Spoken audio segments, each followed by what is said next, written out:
ஒரு நாள் இவாளை பார்க்கறதுக்கு துவாரகாலேருந்து கிருஷ்ணர் வர்றார். குஜராத்லேருந்து மத்திய பிரதேச கடந்து ஓட்டிங் பண்ணிட்டு இல்லையா, மத்திய பிரதேஷில் ஓட்டு வேறு பண்ணியிருக்கார் கிருஷ்ணர். கிருஷ்ணருக்கு எல்லா இடத்துலையும் வீடு இருக்கிற இடத்துனால அவருக்கு ஓட்டர்ஸ் கார்டு எல்லா இடத்துலையும் கிடைக்கும்.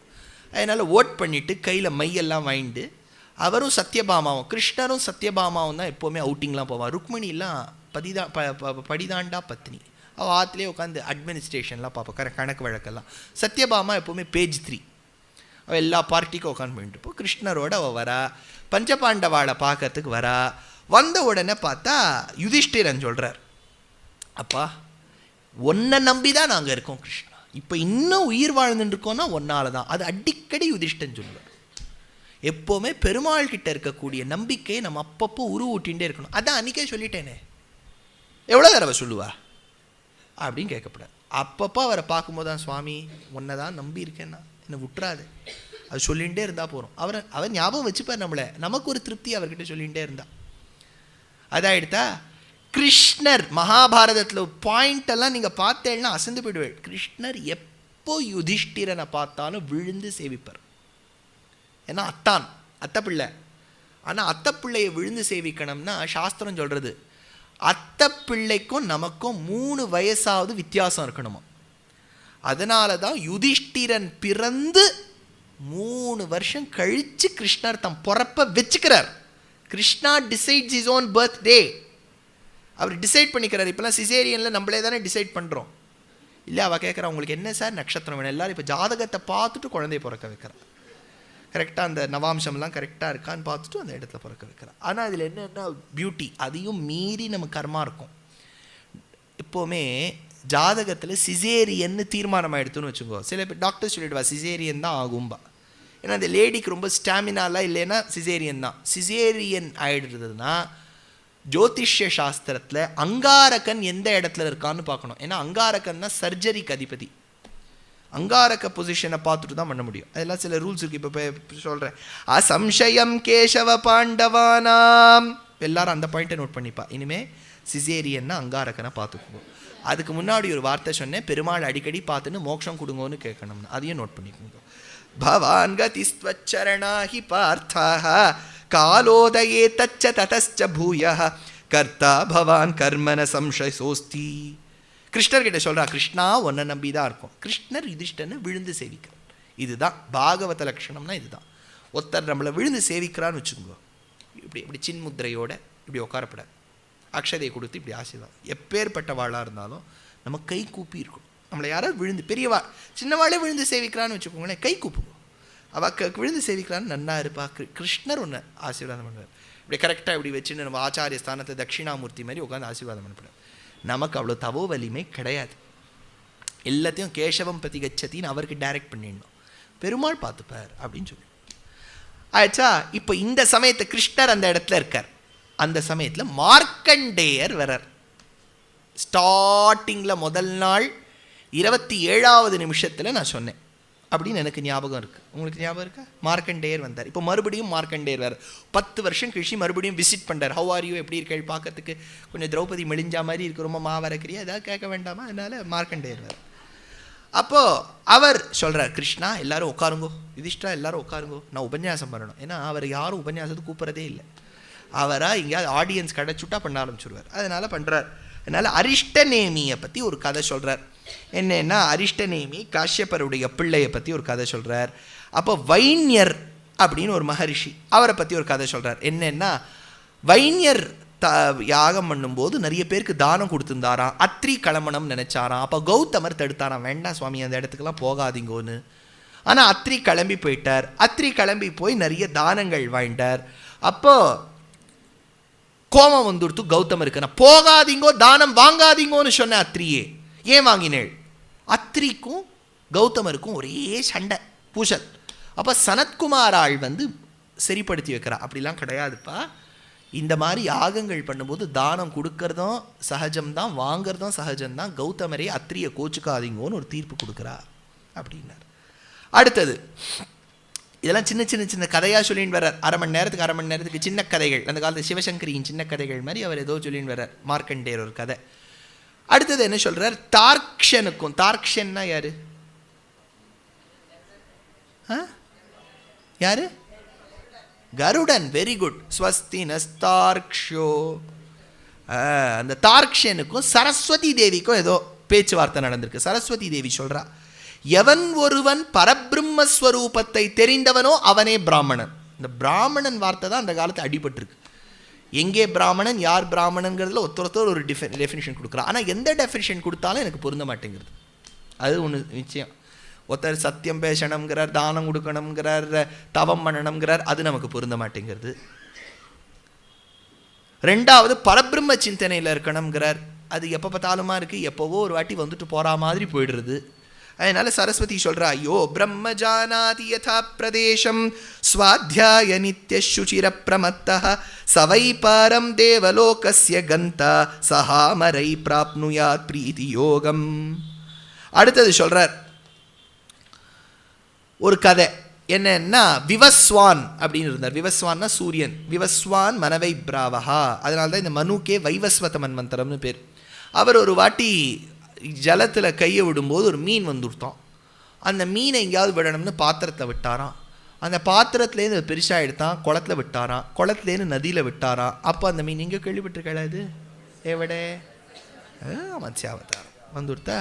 அந்த மத்ஸ்யாவதார கதையை பட்டத்திரியில் ரொம்ப அழகாக ஒரே தசகம். பட்டத்திரியோட ஸ்டைல் என்ன தெரியுமோ, எல்லாத்தையும் சுருக்கி ஒரே தசகத்தை போட்டுருவார். வள வளவளான்னு சுகபிரம்மம் எங்கெங்கேயோ சொல்லியிருப்பார். அதெல்லாம் போட்டு அதெல்லாம் க்ளீனாக போட்டு கொடுத்துருவார். அதில் 2 கதையை வேற சேர்த்து சொல்கிறார். ஹயக்ரீவன் ஒரு அசுரன், சோமாசுரன் வேதத்தை கடை எடுத்துன்னு போகும்போது பெருமாள் கொன்னுட்டார். எப்போ? மத்ஸ்யாவதாரம் எடுத்து. அடுத்தது சத்யவிரத ராஜா ஒருத்தர் வந்து அந்த மீன் எடுக்கும்போது சொன்னார், இன்னும் பிரளய காலம் ஏற்படும் போது எல்லா ஜீவ ஜந்துக்கள்லேருந்தும் ஸ்பெசிமென் எடுத்து ஒரு போட்டில் வச்சு என்னுடைய கொம்புக்கு கட்டின்ட்டு 40 நாள் போ, உனக்கு அடுத்த சிருஷ்டி துவங்கும். அதே தான் இந்த இடத்துல சொல்கிறார். அதனால் மத்ஸ்யாவதார கதையும் சொல்கிறார். அதனால் மார்க்கண்டேயர் சொல்லாத கதை இல்லை, அந்த கதையை சொல்கிறார்.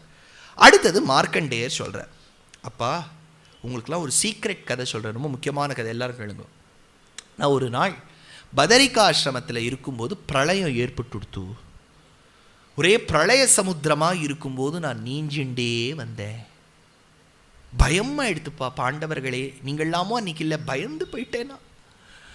அப்போ ஒரே ஒரு ஆலமரம் மட்டும் எப்படியோ அந்த பிரளயத்தில் புழைச்சுடுத்தோ. அந்த ஆலமரத்துங்கீழே ஆல இலை, அந்த இலை மேலே என்னவோ உருண்டுருக்கே எறும்பு மாதிரின்னு கிட்டக்கு போய் பார்த்தா அழகான குழந்தை. எப்படி இருந்தது தெரியுமா அந்த குழந்தை? உபவிஷ்டம் மகாராஜ பத்மேந்து சதிருஷானனம் புல்ல பத்ம விசாலாட்சம் பாலம் பஷ்யாமி பாரத. ஐயோ குட்டி குழந்தை, ஐயோ தூக்கி வச்சுடலாம். யாருப்பா நீ? உன்னை யாருப்பா உன்னை அனாதையா விட்டுட்டு போயிட்டா? அப்பா அம்மா எங்கப்பா கேட்டேன்னா, அந்த குழந்தை உருண்டுண்டே இருந்ததுப்பா யுதிஷ்டிரா. இன்னைக்கு என்ன பண்ணுறதுனே தெரியல. அந்த குழந்தை என்ன பண்ணி எடுத்து தெரியுமோ, சட்டுன்னு காலை எடுத்து கட்ட விரல வாயில சூப்பின்னு எடுத்து சூப்ப ஆரம்பிச்சு. எனக்கு ஒன்றுமே புரியல, என்ன இந்த குழந்தை இப்படி சூப்புறதே அப்படின்னு நினச்சேன். அப்போன்னு பார்த்து என் ஃபோன் கிடைக்காம போயிடுத்துப்பா யுதிஷ்டிரா, இல்லாட்டா ஃபோட்டோ எடுத்து வச்சிருப்பேன். இப்போ எல்லாத்தையும் ஒரு ஃபோட்டோ தானே. இப்போ கோவிலுக்கு போகிறவா, உற்சவத்துக்கு போகிறவா, பெருமாளை பார்க்குறாளோ இல்லையோ, ஃபோட்டோ எடுக்கணும். ஃபோன் சார்ஜ் இல்லாமல் போயிடுது, டக்குன்னு சார்ஜ் இறங்கிடுது, ஃபோன் இல்லாமல் போயிடுது. அதுக்கு யுதிஷ்டர் கவலைப்படாதீங்கோ, ஃபோட்டோ எடுத்தாச்சுன்னார். அன்னைக்கு நான் பார்த்தது என் ஃபோட்டோ எடுத்துட்டா யாரு? டிஎஸ்ஆர் கோகுல் சாண்டா. அவதானே ஃபோட்டோ எடுத்து வச்சா, கராரவிந்தேன பதாரவிந்தம் எடுத்து வச்சா. அதுதான் நாராயண தீர்த்தர் தரங்கிணியில் எடுத்தார். பெருமாள் ஏன் தன் கால் விரலை தானே சூப்பிண்டார்னு. குழந்தைகள்லாம் பொதுவாக பண்ணும், பிறந்த குழந்தைகள்லாம் ஒரு காலகட்டத்தை வட்டப்பத்திர சாயி மாதிரி சூப்போம். ஏன் பெருமாள் சூப்பினார்னா, எல்லா பக்தர்களும் போய் பெருமாளே ஒரு திருவடி வந்து பிரதமன் மாதிரி இருக்குது, சக்க பிரதமன் மாதிரி இருக்குது, சக்க வரட்டி மாதிரி இருக்குது, ஜிலேபி மாதிரி இருக்குது, ஜாமுன் மாதிரி இருக்குன்னா பெருமாளே ஆச்சரியப்பட்டு, நம்ம திருவடியின் அப்படி இல்லாமா இருக்குது அப்படின்னு அவரே கட்ட விரல் எடுத்து சூப்பி பார்த்துட்டாராம். தீர்த்தர் தரங்கணியில் எடுத்தார். சொன்னார், அதசி புஷ்பவர்ணாபஹ, அதசி புஷ்பத்தை ஒத்த நிறம், அதசி புஷ்ப சங்காஷம் ஹாரநூபுர சோபிதம் ரத்ன கங்கண கேயூரம் கிருஷ்ணம் வந்தே ஜகத்குரும். அதே சொல்றார், அதசி புஷ்பவர்ணாபஹ. ஸ்ரீவத்ஸ கிருத பூஷணா, ஸ்ரீவத்சம் மார்பில் இருக்கு யுதிஷ்டிரா அந்த குழந்தைக்கு.